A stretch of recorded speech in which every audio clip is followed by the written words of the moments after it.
아이고 롯데야 사익동 오리지널 알고 드리다의 우피입니다. 안녕하십니까. 286회로 인사드리고요. 오늘은 4가지 정도 소식을 준비를 했습니다. 일단 안 좋은 소식이 좀 많아요. 오늘 첫째는 일단 이광준 선수가 그 송구에 얼굴을 맞는 그런 사고를 당하면서 좀 뇌진탕 증세가 있다고 하는데 이 사고 경위를 조금 자세하게 말씀을 드려보도록 하고요. 그리고 또 코로나 환자도 한 명이 나왔습니다. 지난 16일에 일어가지고 이제 한 명 더 나왔는데 이것도 전달을 드리고, 그 다음에 그 유격수의 덕목에 대해서 서튼 감독이 좀 야전 사령관 역할을 좀 원한다 이렇게 인터뷰를 밝혔습니다. 그리고 그 한동안 좀 조용한 지금 배민듀에 대한 소식도 짧게 있어가지고 이것도 좀 전달을 드리고요. 그리고 지시한 선수 인터뷰가 단독으로 있습니다. 그래서 지시한 선수의 올 시즌 목표에 대해서 또 한번 들어보는 시간 가져보도록 하겠습니다. 자, 먼저 이광준 선수 부상 관련 소식이고요. 일단 보자면은 그 24일 오늘 시뮬레이션 게임 네 번째 경기에서 있었던 그런 사고였습니다. 일단은 그 4회 초까지 진행한 그런 경기였고, 윤상의 주자를 두고 이제 특정 상황에 대비해서 연습을 하고 있었는데 3회 말이었어요. 그때 이제 그 이광준 선수가 송구의 얼굴을 맞으면서 이런 부상을 당하게 되었는데 1사 1, 2루 상황이었고, 타자 강태일 선수가 이제 1루수 땅볼을 칩니다. 그리고 이광준 선수가 1루 커버를 들어가는 과정에서 1루수 정훈 선수가 요것을 이제 그 잡아가지고 이렇게 잡아서 아마 요렇게 이제 2루로 더블 플레이 송구를 하는 과정에서 그 더블 플레이 하는 과정에서 그 1루 커버 들어가는 이광준 선수를 보지 못하고 그 송구를 하면서 송구에 이광준 선수가 맞는 그런 사고가 있었는데, 아마도 그 그림의 그려보면 이런 것 같아요. 영상이 따로 없어가지고 제가 기사를 보고 그림을 조금 그려봤는데 아마도 이 빨간색이 공입니다. 이 주황색이 타자 강태일 선수라고 치면은 친 타구가 요 땅볼이 이렇게 이제 굴러가가지고 아마도 이쯤에서 잡혔을 것 같아요. 이게 1루 베이스면은 짧은 1루 땅볼이고 1루수 정훈 선수가 아마 여기 있다가 1, 2루 상황이 그 베이스에 붙어 있었겠죠. 이게 있다가 이제 대시를 해가지고 이렇게 잡았을 거예요. 잡아서 이제 2루 더블 플레이를 하기 위해서 공을 잡아서 아마 이렇게 잡아서 이렇게 한 바퀴 돌아가지고 던질 거예요. 네, 돌아가지고 던지다 보니까 이제 이광준 선수가 여기 있다가 마운드에 있다가 이렇게 1루 쪽으로 커버하는 가는 걸 못 봤겠죠. 못 봤을 거고, 요것이 이제 이렇게 가면서 아마 이광준 선수가 그럼 낫게 되는 그런 사고가 있었던 것 같은데, 이 참 훈련 이 스프링 캠프에 제일 중요한 게 사실 안 다치는 건데 좀 안타깝게 이 부상이 와가지고 굉장히 좀 안타깝습니다.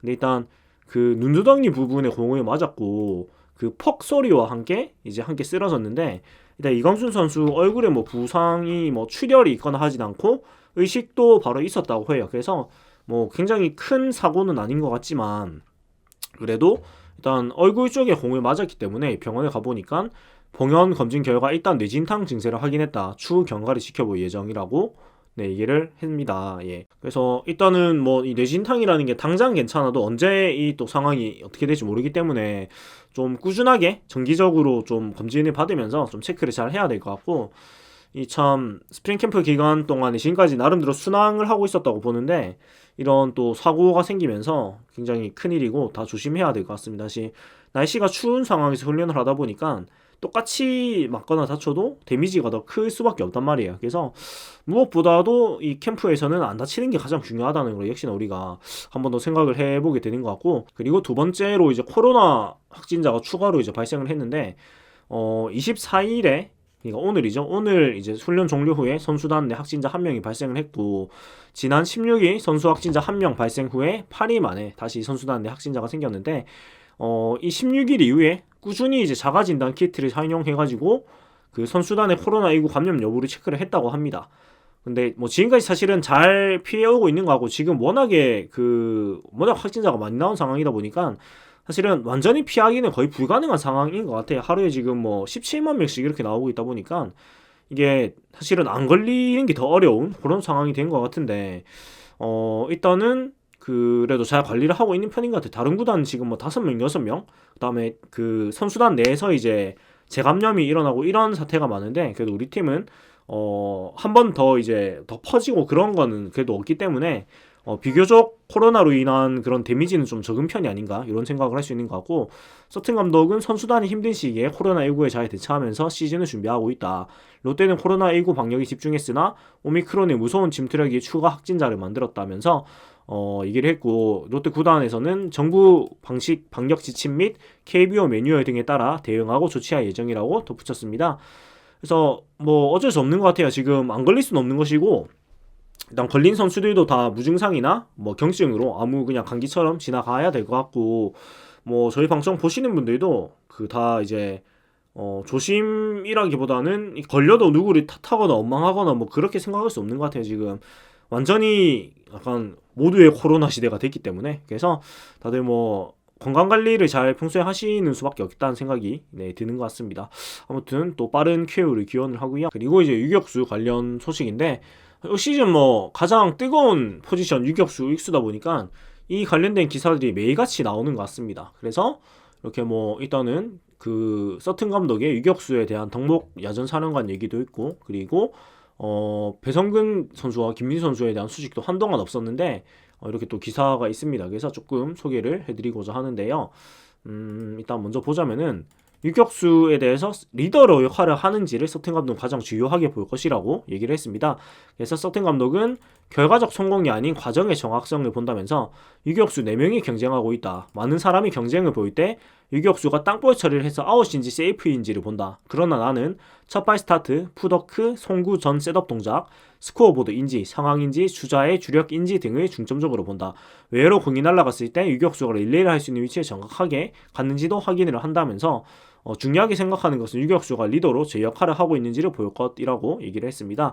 그래서 뭐 아웃 처리하는 건 당연한 일이고, 결국 유격수라는 게 수비가 어려운 게 뭐 수비 위치가 깊고 그런 것도 있겠지만, 여기 있는 것처럼 이런 다양한 요소들에 대해서 미리 연습이 돼 있어야 되고, 이제 몸이 기억을 하고 있어야 되고, 머리로도 이제 공부를 많이 해야 되는 포지션이기 때문에 굉장히 그런 부분을 중점적으로 보고 있다고 하고, 결국은 이런 다양한 역할들을 수행해야 되기 때문에 유격수가 이런 수비의 리더로서 제 역할을 해야만 한다고 서튼 감독은 얘기를 하고 있습니다. 그리고 선수를 볼 때 단순히 결과만을 보진 않는다. 스나이퍼가 조준경을 보고 초점에 맞추듯 선수를 보고 관찰하며 어떤 선수가 주전으로 적합한지 평가를 할 것이라면서 그 계속해서 섬세하게 이 4명의 유격수 후보들을 지켜볼 것이라고 얘기를 했습니다. 그리고 배성근, 김민수 선수는 그동안 이제 소식이 한동안 없었는데, 일단은 두 선수의 코멘트는 이런 게 있습니다. 배성근 선수는 3kg가량 근육량을 늘렸다. 특별한 목적을 가지진 않았지만 이제 비시즌 루틴이라고 생각하면 될 것 같다고 얘기했는데, 이거는 아마 스캠 들어가기 전에 있었던 얘기인 것 같아요. 예, 근데 뭐 한 번 더 소개를 한 것 같고, 김민수 선수도 지난해에 비교해서 8kg를 뺐다. 여러 포지션의 수비를 나가다 보니까 몸이 무거운 부분이 좋지 않았던 것 같다. 그러면서 햄스트링 근육이 파열되기도 했다면서 구단에서 권유하고 열심히 뺐다라고 하면서 두 선수 모두 다 이제 그 생존하기 위해서 애를 쓰고 있고, 그 두 선수 모두 문경원 코치와 김평호 코치와 함께 내야 수비 및 주루 얼리 위크 그리고 주루 얼리 워크 그리고 엑스트라 훈련을 부지런히 소화를 했고, 24일 엑스트라 훈련에서도 나란히 수비 통보를 받았고요. 이어진 시뮬레이션 경기에서도 나란히 유격수로 선발 출장해가지고 자신을 어필했다고 합니다.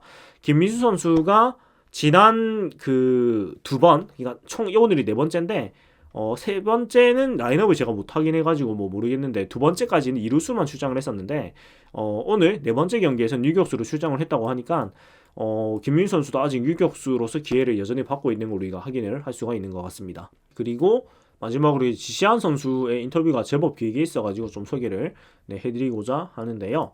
자, 먼저 지시한 선수는 인터뷰가 나이에 어울리지 않게 많은 걸 배웠던 2022년 시즌이라면서, 지금 내 나이 94년생이라면 실전에서 무언가를 보여줘야 하는데 나이에 어울리지 않게 많은 것을 배우는 시간이었다면서, 투수들과 서로 호흡도 맞추고 이끌면서 경기 상황 파악 능력을 확실히 배웠다.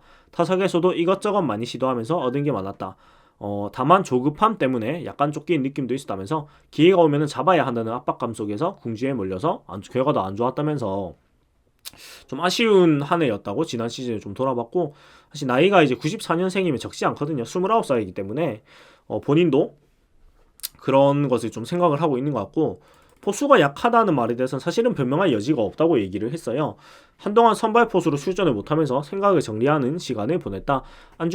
중열이와 자주 대화하면서 서로의 역할을 잘 소화했다고 본다. 지난해 우리 둘의 케미스트리는 괜찮았다고 생각한다. 선수라면 계속 경기에 출전하고 싶지만 굳이 주전 포수라는 단어로 스트레스를 받을 필요는 없다.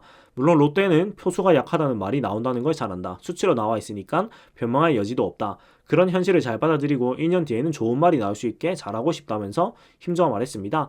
뭐 이런 거는 되게 건강한 멘탈인 것 같습니다. 이제 뭐 약하다는 것을 부정은 할 수 없다는 걸 인정을 하지만 이제 올해는 좋은 말이 나올 수 있도록 열심히 하겠다. 이런 거 되게 좋은 것 같고 결국은 지시한 안중열 이 두 선수가 서로의 그런 보완을 해주면 잘 해야 되는 관계이기 때문에 두 선수의 이런 케미스트리도 좋게 나가는 건 굉장히 바람직하다고 생각이 되는 것 같고요. 그리고 올 시즌 22년 시즌에는 수비와 타격 자세 모두 미세한 변화를 주겠다고 얘기를 하고 있습니다. 그동안 안 해봤던 수비 자세를 시도하고 있다. 투스트라이크 이후에 무릎을 안 꿇었는데 무릎을 꿇고 블로킹을 시도해 본다. 네. 요점 과연 그렇게 되는지 우리가 중계 보면서 지켜볼 재미가 있을 것 같고요. 투스트라이크 위에 무릎을 안 꿇었는데 무릎을 꿇고 블로킹을 시도해 본다. 그러니까 투스트라이크 이후면 아무래도 주자가 있으면은 그 진루하는 상황 있을 수도 있고 그 다음에 그 나다웃이 됐을 때 빨리 잡으러 가야 돼서 그런 것 같은데 뭐 그런 부분들보다는 그러니까 후속 동작보다는 일단은 그 후속 동작을 할 일 자체를 안 생기게 하겠다는 생각을 좀 더 하게 된 것 같고 타격에서는 일본인 타자인 요시다 마사타카 오릭스 버팔로스 선수의 영상을 참고했다. 보통 허리가 돌아가고 팔이 따라가서 스윙이 나오는데 그 선수는 손이 먼저 나가고 맞는 타이밍에 허리를 더 돌려주더라.